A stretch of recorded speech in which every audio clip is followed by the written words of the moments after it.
बिस्मिल्लाहिर्रहमानिर्रहीम। अस्सलाम वालेकुम नाज़रीन, आप YouTube चैनल देख रहे हैं। मैं इमरान खान हूँ। सबसे पहले आर्मी चीफ की जो मुलाकात हुई है डोनाल्ड ट्रंप से, उसके बाद हम ये पहला वीलॉग कर रहे हैं। डोनाल्ड ट्रंप ने बातचीत की मीडिया के साथ और एक सवाल का जवाब दिया है। उसमें कुछ खबरें हैं कि एक्चुअली आर्मी चीफ और डोनाल्ड ट्रंप की मुलाकात क्यों हुई। देखिए, ऐसी मुलाकातों के अंदर जो बात होती है बंद कमरों में, वो नॉर्मली बाहर नहीं आती।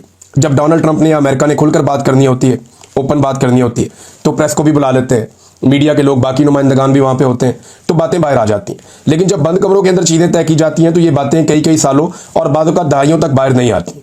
अब ये बंद कमरों के अंदर नॉर्मली जो फैसले होते हैं वो पाकिस्तान जैसे मुल्कों से अपनी ख्वाहिशात पूरी करवाई जाती हैं। अब वो कौन सी ख्वाहिशात है जो पूरी करवाई जाएगी, इसके बारे में हम अंदाजे लगा सकते हैं। हकीकी तौर पे मुकम्मल इंफॉर्मेशन तो कोई भी शेयर नहीं कर सकता। लेकिन पाकिस्तान की एस्टेब्लिशमेंट और मौजूदा रजीम इस वक्त जिस सूरत हाल से दो चार है, उनके पास दो ही रास्ते थे, या वो इमरान खान से हार जाते या वो हर जगह से हारते। इमरान खान ने हार नहीं मानी और इस वजह से पाकिस्तान की एस्टेब्लिशमेंट और मौजूदा जो इस वक्त हुकूमत है उसे जगह जगह सजदे करने पड़ रहे हैं, जगह जगह कंप्रोमाइज़ करना पड़ रहा है। अगर ये इमरान खान से हार जाते तो फिर इन्हें कहीं और हारने की ज़रूरत नहीं थी। लेकिन फिलहाल ये मुलाकात हुई है। इसमें जो बातें की डोनाल्ड ट्रंप ने, पहले मैं वो आपके सामने रख देता हूं। दावा जनाब डोनाल्ड ट्रंप की जानिब से तो यही था कि फील्ड मार्शल आसिम मुनीर को जंग रोकने पर शुक्रिया अदा करने के लिए मदऊ किया था। ये जनाब डोनाल्ड ट्रंप की तरफ से दावा था। तो जंग तो इंडिया ने भी रोकी है, उनको भी बुला के शुक्रिया अदा किया जा सकता था, लेकिन ऐसा हुआ नहीं। आसिम मुनीर से मुलाकात से पहले इंडिया को एतमाद में लिया गया डोनाल्ड ट्रंप की जानिब से, और नरेंद्र मोदी से रब्ता भी किया गया। भारत इससे पहले यह खबर दे चुका है कि भारत को किसी किस्म की भी सालसी दरकार नहीं है कश्मीर के मसले पर, और डोनाल्ड ट्रंप ने इसके बारे में बाद में कोई बात भी नहीं की। भारत ने बड़ा क्लियरली ये कहा कि ठीक है, पाकिस्तान के साथ आप अपने मामला कर लें, लेकिन जो कश्मीर का मामला है उस पर हम किसी किस्म की भी, चाहे अमेरिका है या कोई भी है, उसकी सालसी कबूल नहीं करेंगे। और ये स्टेटमेंट भारत के मीडिया ने दे भी दिया था, और डोनाल्ड ट्रंप ने बाद में उसके बारे में बात नहीं की। डोनाल्ड ट्रंप ने क्या बात की, ये इंपॉर्टेंट है। डोनाल्ड ट्रंप ने इंडिया पाकिस्तान कशीदगी के ऊपर बात की, और देखें ये तो कशीदगी अब खत्म हो चुकी है, वो मामला तब काफ़ी हद तक कंट्रोल है। दोनों ममालिक एटमी ताकत है, कोई भी नहीं चाहेगा कि इनके बीच में एक बड़ी जंग हो जाए। तिजारत की बात हो तो वो पाकिस्तान कितनी की तिजारत कर सकता है अमेरिका के साथ, और अमेरिका कितनी कर सकता है पाकिस्तान के साथ, तो वो भी कोई इतना बड़ा इंटरेस्ट नहीं है। हाँ, मादनियात के मामले में अमेरिका को बड़ा इंटरेस्ट हो सकता है, क्योंकि पाकिस्तान के पास बहुत कीमती मादनियात हैं। और यहाँ पे जो एक तकरीब थी अमेरिका में, उसमें आसिम मुनीर साहब ने यह कहा था अपने खिताब में कि अफगान जंग के दौरान अमेरिका ने खैबर पख्तूनख्वा और बलूचिस्तान का जियोलॉजिकल सर्वे कर रखा है। हम अमेरिका के साथ मिनरल्स पर बात करेंगे। अब ये मादनियात का कारोबार का मामला है, और ये आसिम मुनीर साहब ने एक्चुअली पहले भी ये बात की है, अमेरिका में भी ये बात की है। और अमेरिका को वैसे भी जो रेयर अर्थ मिनरल्स हैं उनके अंदर बड़ी दिलचस्पी है। अमेरिका ये चाहता है कि कीमती धातें उन्हें मिल जाएं और वो उनको इकट्ठा करके ले जाए। तो पाकिस्तान के अंदर ये कीमती धातें कुदरत ने बहुत सारी दी हुई हैं, और ये इस वक्त पाकिस्तान की एस्टेब्लिशमेंट की सोच है कि इसके जरिए से भी अमेरिका को राम किया जा सकता है। लेकिन ये चीज़ें तो पाकिस्तान वैसे भी करेगा।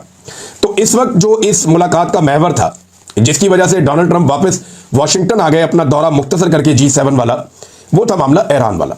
और ईरान वाले मामले पर जो कुछ उन्होंने कहा वो है सबसे इंपॉर्टेंट। यहां उन्होंने कहा कि फील्ड मार्शल आसिम मुनीर से मुलाकात के दौरान ईरान पर भी बात हुई। पाकिस्तान ईरान को बहुत बहुत बेहतर से जानता है। ईरान के मामले पर वो चीज़ों को देख रहे हैं। उन्होंने मेरे से इत्तफाक किया है, ये डोनाल्ड ट्रंप का कहना है। एग्जैक्टली जो अल्फाज है मैं आपको बताता हूं। They know Iran very well, वो ईरान को बहुत अच्छा जानते हैं, बेटर देन मोस्ट, बहुत सौ से ज़्यादा बेहतर जानते हैं। They are not happy about anything, वो मुकम्मल तौर पे खुश भी नहीं है। It's not that they are bad with Israel, वो ये कह रहे हैं ऐसा नहीं है कि वो बैड हैं इसराइल के साथ, बुरे हैं। और साथ ही उन्होंने कहा दे नो देम बोथ, वो उन दोनों को जानते हैं actually, but they probably may be no Iran better, लेकिन शायद वो प्रॉबली वो ईरान को ज़्यादा बेहतर जानते हैं। और इसके बाद उन्होंने कहा but they see what's going on, लेकिन वो देख रहे हैं जो हो रहा है, and he agree with me, और वो मुझसे इत्तफाक करता है, मेरे से आसिम मुनीर का इत्तफाक है, ये डोनाल्ड ट्रंप ने कहा। अब जब डोनाल्ड ट्रंप ने यह कहा कि आसिम मुनीर और पाकिस्तान के आर्मी चीफ ईरान के मामले पे कम से कम मुत्तफिक हैं, चाहे इसराइल के मामले पे वो बहुत बुरे इसराइल के साथ नहीं है, दोनों के बारे में अलग अलग पाकिस्तान की राय है, वो डिटेल में गए नहीं। डोनाल्ड ट्रंप ने अल्फाज को चबा चबा कर बोला है। डोनाल्ड ट्रंप ऐसा लगता है कि बहुत सारी चीज़ों को छुपाकर बहुत थोड़ी सी चीज़ें बताना चाह रहे थे, लेकिन एक जुमले में उन्होंने पूरी कहानी बयान की कि ईरान के मामले में हाफिज सैयद आसिम मुनीर साहब का डोनाल्ड ट्रंप के साथ इत्तफाक हो गया। ये बात उन्होंने क्लेम किया है। अब आपको पहले ये जानना पड़ेगा कि डोनाल्ड ट्रंप का ईरान को लेकर मौक़िफ़ क्या है जिसमें इत्तफाक हो सकता है। तो पहले आप ये देख लें उनका मौक़िफ़ क्या है। एक तो अमेरिका या अमेरिकी सरकार वो ये समझते हैं कि ईरान मुख्तलिफ प्रॉक्सीज़ को सपोर्ट करता है, जो इसराइल के खिलाफ एक्शन लेती हैं, यानी वो हिजबुल्लाह का और हमास वगैरह को दहशतगर्द करार देते हैं और ईरान को इनका सरपरस्त समझते हैं। ये तो एक चीज़ आप क्लियर कर लें कि ये इसके ऊपर डोनाल्ड ट्रंप जो है वो बिल्कुल क्लियर है कि ईरान ऐसी प्रॉक्सीज को सपोर्ट करता है जो इसराइली मफादात के खिलाफ हैं, और ये इस खित्ते के अंदर वो ये समझते हैं इनको दहशतगर्द, और हमास और हिजबुल्लाह वगैरह जैसी तंजीमें जो है उनके खिलाफ है। नंबर 2, अमेरिका किसी सूरत भी ईरान को एटमी कुव्वत नहीं बनने देना चाहता, और ना ही अमेरिका ये चाहता है कि ईरान के पास जदीद मिसाइल हों और वो मिसाइलों से मुसल्लह हो, और खित्ते के लिए इसे एक खतरा समझता है। और इस सिलसिले में अमेरिका ईरान के ऊपर पाबंदियां भी लगाता रहता है, जिसकी वजह से पाकिस्तान ईरान से पेट्रोल नहीं ले सकता, मामला आगे नहीं बढ़ा सकता। तो ये एक दूसरी चीज़ है कि अमेरिका और डोनाल्ड ट्रंप की सोच क्या है।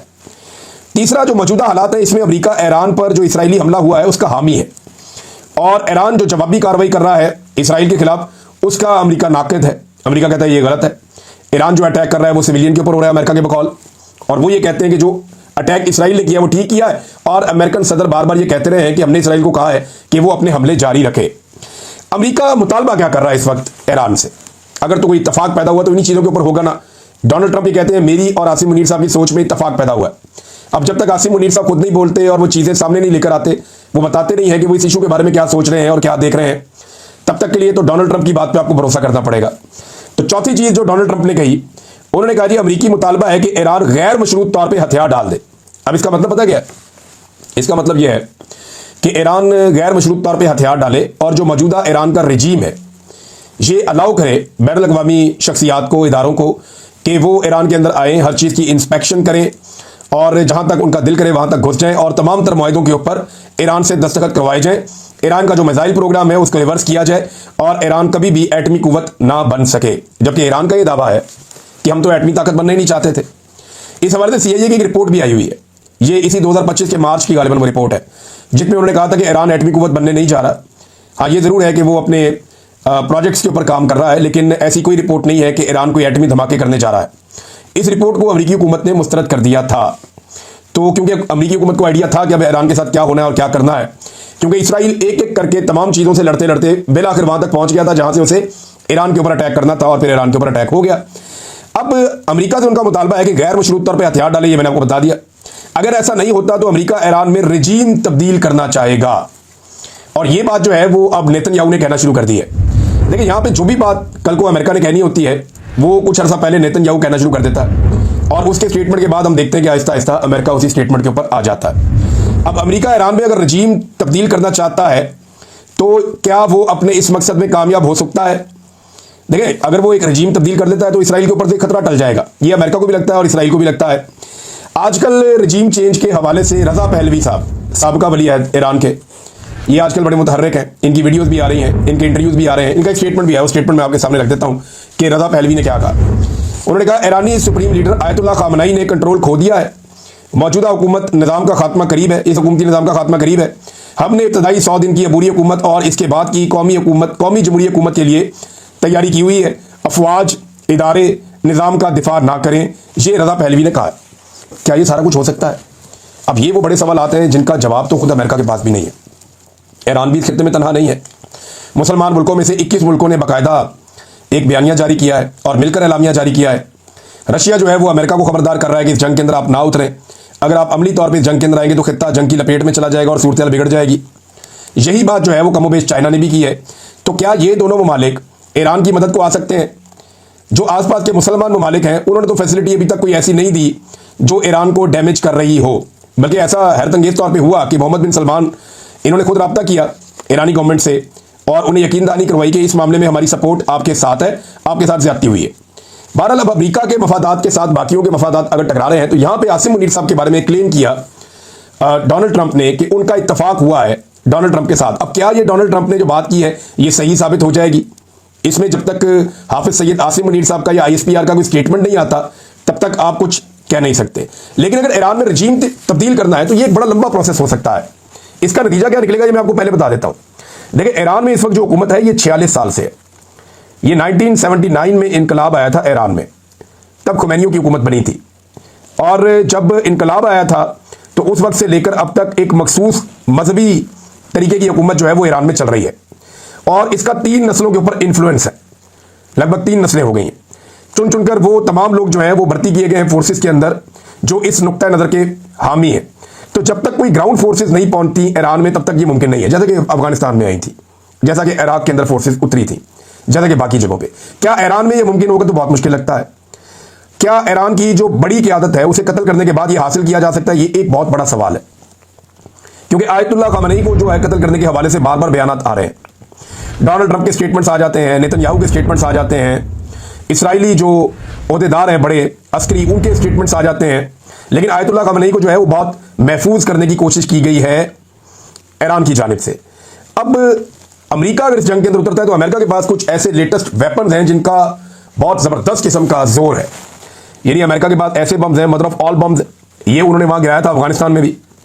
9000 केजी से लेकर 13500 केजी तक का वजन है इन बमों का जो अमेरिका इस्तेमाल करता है। और ये बम जो है वो ज़ेरे ज़मीन को 200 फुट तक अंदर भी अगर आप चले जाएं तो वहां तक के बंकर्स को भी तबाह कर देता है।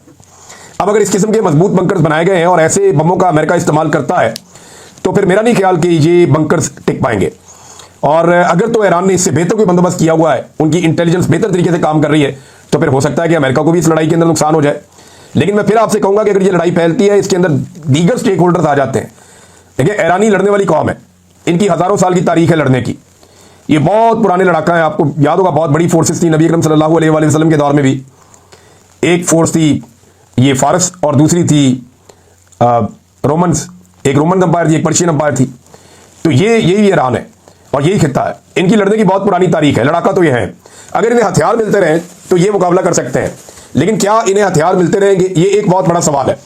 इसमें अगर चाइना या रशिया मदद करते हैं तो वो कौन से रास्ते इख्तियार करेंगे, इसके ऊपर हम फ्यूचर में बात करेंगे।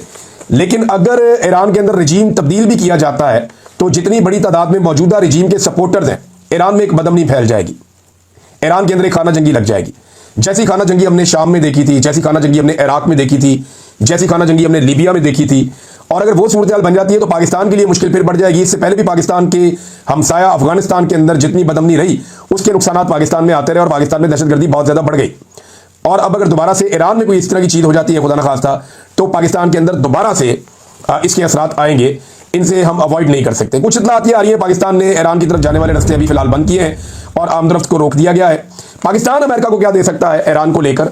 तो देखें, जो सबसे इंपॉर्टेंट चीज़ होती है वो इंटेलिजेंस शेयरिंग होती है। क्योंकि देखें, एक बात डोनाल्ड ट्रंप ने बार बार की है कि ईरान को सबसे बेहतर पाकिस्तान समझता है, ईरान को सबसे बेहतर पाकिस्तान जानता है। यानी पाकिस्तान की इंटेलिजेंस ईरान के बारे में सबसे बेहतर है।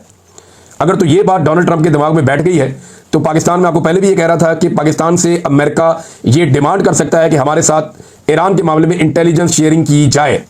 पाकिस्तान की जो मौजूदा हुकूमत है वो पहले ही बहुत ज़्यादा आवाम की नज़रों में गिरी हुई है, उसके पास तो मकबूलियत है ही नहीं। अब एक ऐसी हुकूमत की मौजूदगी में अगर कुछ इस किस्म के इक़दाम हो जाते हैं तो फिर इस हुकूमत की मकबूलियत मज़ीद तबाह हो जाएगी। लेकिन इस हुकूमत को ये बात पता है कि मकबूलियत के बलबूते पर तो ये आइंदा 10 साल नहीं आ सकते। इन्होंने तो जब भी आना है वो इक़्तिदार में आने के लिए इनको एस्टेब्लिशमेंट की गोद में बैठकर आना पड़ेगा। और एस्टेब्लिशमेंट भी ये फैसला कर चुकी है कि आप आलमी ताकतों को खुश रखें और किसी सूरत भी पाकिस्तान में अवामी इक़्तिदार की हामिल हुकूमत नहीं आने देनी, क्योंकि पाकिस्तान की अवाम इस वक्त एस्टेब्लिशमेंट के खिलाफ हो गई है। लिहाजा एस्टेब्लिशमेंट नहीं चाहेगी कि अवामी हुकूमत आए और उससे एस्टेब्लिशमेंट मजीद डैमेज हो जाए। नाज़रीन, अगर अमेरिका अमली तौर पर जंग में उतरता है, डोनाल्ड ट्रंप ने अभी खुलकर स्टेटमेंट नहीं दिया। एक अमेरिकी अखबार ने दावा किया कि डोनाल्ड ट्रंप ने फौज को तैयार रहने का कह दिया है और ईरान के ऊपर हमला हो सकता है। अमेरिकी फौज की तरफ से भी ये स्टेटमेंट आ गया है। उनके तर्जुमान उन्होंने कहा, जनाब कि अमन हो या जंग, दोनों के लिए डोनाल्ड ट्रंप के हुक्म का इंतजार है, हम पूरी तरह से तैयार हैं। अब मामला यह है कि अगर अमेरिका अमली तौर पर इस जंग में उतरता है तो होगा क्या? आलमी मंडी में तेल और गैस महंगा हो जाएगा। ये जो पूरा रीजन है मिडल ईस्ट, ये अदम इस्तेहकाम का शिकार हो जाएगा। रूस और चीन भी अपनी सियासत करेंगे इस मामले में। अब ये नहीं पता अमली मैदान में आते हैं या नहीं आते। अमेरिका के पास तबाही फैलाने वाले बहुत बड़े बड़े बॉम्ब्स हैं, ये आप जानते हैं, वो उन्हें भी लाजमन इस्तेमाल करेगा। और एक गैर मुस्तहकम अफगानिस्तान ने हमारा कितना नुकसान किया है, तो एक गैर मुस्तहकम ईरान भी पाकिस्तान का वैसे ही नुकसान कर सकता है। नाज़रीन, एक बड़ा सवाल यह है कि क्या डोनाल्ड ट्रंप ने इमरान खान के बारे में कोई बात की होगी? तो अगर की भी होगी तो वो मंजर आम पे नहीं आ रही और अभी तक उसके बारे में किसी किस्म की कोई इन्फॉर्मेशन हमारे पास नहीं है। ओवरसीज पाकिस्तानियों ने बड़ी मेहनत की थी, डोनाल्ड ट्रंप को सपोर्ट किया था जो बाइडन की पार्टी के मुकाबले में, क्योंकि उन्हें लगता था कि जो बाइडन की पार्टी इमरान खान के खिलाफ है। लेकिन देखें, इंसानी हकूक़ के मामले पर अभी तक डोनाल्ड ट्रंप की हुकूमत भी खामोश है और इन्होंने ऐसा कुछ नहीं किया जिसकी पाकिस्तानी ओवरसीज़ ये तवक्को कर रहे थे। और उसका रीज़न ये है कि एस्टेब्लिशमेंट के पास हमेशा कुछ ना कुछ देने के लिए होता है। कभी मादनियात होती हैं, कभी खारजा पॉलिसी होती है, कभी कोई और सपोर्ट होती है। जैसा कि यूक्रेन और रशिया की लड़ाई में पाकिस्तान की एस्टेब्लिशमेंट ने यूक्रेन को भरपूर तरीके से ताउन किया और उन्हें हथियार भी फराहम किए। तो ये वो पाकिस्तान का ताउन था जिस पे अमेरिका खुश था और ये खबर भी बाहर नहीं आई। अब पता नहीं पाकिस्तान की एस्टेब्लिशमेंट अब क्या देगी अमेरिका को, जिसके नतीजे में जितनी ओवरसीज पाकिस्तानियों ने मेहनत की है, यानी यहाँ पे तो बाकायदा अमेरिकन इंतजामिया के लोगों ने ओवरसीज पाकिस्तानियों को यकीन दिलाया था कि हमने राब्ता भी कर लिया पाकिस्तान की गवर्नमेंट से, हमने एक बड़ा स्ट्रांग मैसेज भी कन्वे कर दिया है। और ये सारी बातें उन्होंने मीडिया को बताई भी थी कि जनाब हमारी बड़ी अच्छी बातचीत हुई अमेरिकन गवर्नमेंट से और अब जो इंसानी हकूक की खिलाफवर्जियां वो बंद होने वाली हैं। इस किस्म की बातें जो है वो ओवरसीज पाकिस्तानियों को यकीन दहानियां करवाई गई थी अमेरिकन इंतजामिया की जानिब से, जो ट्रंप के करीबी साथी हैं उनकी जानिब से। लेकिन आप फिर ये देखें कि जैसे जैसे पाकिस्तानी एस्टेब्लिशमेंट को मौका मिला उन्होंने अपने कार्ड्स इस्तेमाल किए और आज सूरत जो है वो थोड़ी सी मुख्तलिफ नजर आती है। ये सूरत कितनी भी मुख्तलिफ हो, कुछ चीजें ऐसी हैं जो बदल नहीं सकेंगी। ये वो हकायक है जिन्हें किसी सूरत नहीं बदला जा सकता। यानी पाकिस्तान में इस वक्त जो मौजूदा हुकूमत है वो जाली है, ये हकीकत है और रहेगी। अदलिया पर कब्जा हो गया पाकिस्तान में, ये हकीकत है और ये रहेगा। जबरदस्ती पाकिस्तान के आइन में तरमीम करवाई गई है, ये भी एक हकीकत है। पाकिस्तान में इंसानी हकूक की बदतरीन खिलाफ वर्जियां हो रही हैं, ये भी एक हकीकत है। मीडिया और पार्लियामान पाकिस्तान में आजाद नहीं है, ये भी एक हकीकत है। मुल्क का सबसे मकबूल लीडर बदस्तूर जेल में बंद है। अवाम मौजूदा एस्टेब्लिशमेंट और हुक्मरानों से बहुत बुरी तरह नाराज है। ये तमाम वो हकायक हैं जिनसे हम भाग नहीं सकते, हम जो मर्जी कर लें। लेकिन इस सबके बीच में पाकिस्तान में फिर भी बारीक वारदातें जो हैं वो दोहराई जा रही हैं। हाँ, इस मौके पर इसराइल ने एक स्टेटमेंट दिया, वो बड़ा इंपॉर्टेंट है। इसराइल का ये कहना है कि डोनाल्ड ट्रंप जंग में अगर शामिल हो गया तो ये लड़ाई एक हफ्ते में खत्म हो जाएगी। ये उनका अंदाजा है। उन्हें ये लगता है कि ईरान की इतनी कैपेसिटी नहीं है। जबकि हम दूसरी तरफ ये देख रहे हैं कि ईरान ने भी दुनिया को हैरान कर दिया। मार मार के मिसाइल ईरान ने एक अजीब व गरीब सूरत पैदा कर दिया इसराइल के अंदर भी। बार बार वहां पे सायरन बजते हैं, बार बार वहां पे आके मिसाइल्स गिरते हैं और इसराइली शहरी जो है वो बड़ी मुश्किल जिंदगी गुजार रहे हैं। उन्होंने कभी ऐसी सूरत नहीं देखी। वो बंकर्स के अंदर छुपे हैं, कुछ लोग जो है वो समुद्री रास्ते से जा रहे हैं, कुछ लोग कोई और रास्ता इख्तियार कर रहे हैं। तो इसराइल के लिए भी ये एक अजीब और नई सूरत है जिसका उन्होंने पहले सामना नहीं किया। शायद ईरान की ताकत को अंडर एस्टिमेट किया जा रहा था। ईरान का ये कहना है कि अब वो नए मिसाइलों का भी इस्तेमाल करेगा। उन्होंने ये भी कह दिया कि अगर अमेरिका ने हमारे ऊपर बराह रास्त हमला किया तो हम अमेरिका को भी तगड़ा जवाब देंगे। तो लड़ने के अंदर तो ईरानी कौम, आपको पता है, मैंने पहले आपको बताया कि उनकी हजारों साल की लड़ने की तारीख है। तो वो अब जब तक उनके पास हथियार रहेंगे वो अपने हथियारों को इस्तेमाल करते रहेंगे, वो लड़ते रहेंगे। लेकिन बगैर बड़ी ताकतों की सपोर्ट के वो इस लड़ाई को बहुत लंबा नहीं लड़ सकेंगे। अमेरिका ने कई मुल्कों में रिजीम तब्दील किया है और उसकी कोशिश ये है कि वो ईरान के अंदर भी रिजीम को तब्दील करे। अब देखते हैं आने वाले वक्त में क्या होता है। चीजें आपके साथ हम शेयर करते रहेंगे। ये वो तमाम हकायक हैं जो मैं आपके सामने रखना चाहता था। एक चीज और भी है, पाकिस्तान में एक बारीक वारदात पे काम हो रहा है। मैंने पहले भी आपको बताया था। ये वीलॉग लंबा हो गया, मैं आपको बता नहीं पाया। नेक्स्ट वीलॉग में जरूर मैं आपको बताता हूँ कि ये बारीक वारदात क्या है। अब तक इतने अपना ख्याल रखिएगा, अपने चैनल का भी। अल्लाह हाफिज़।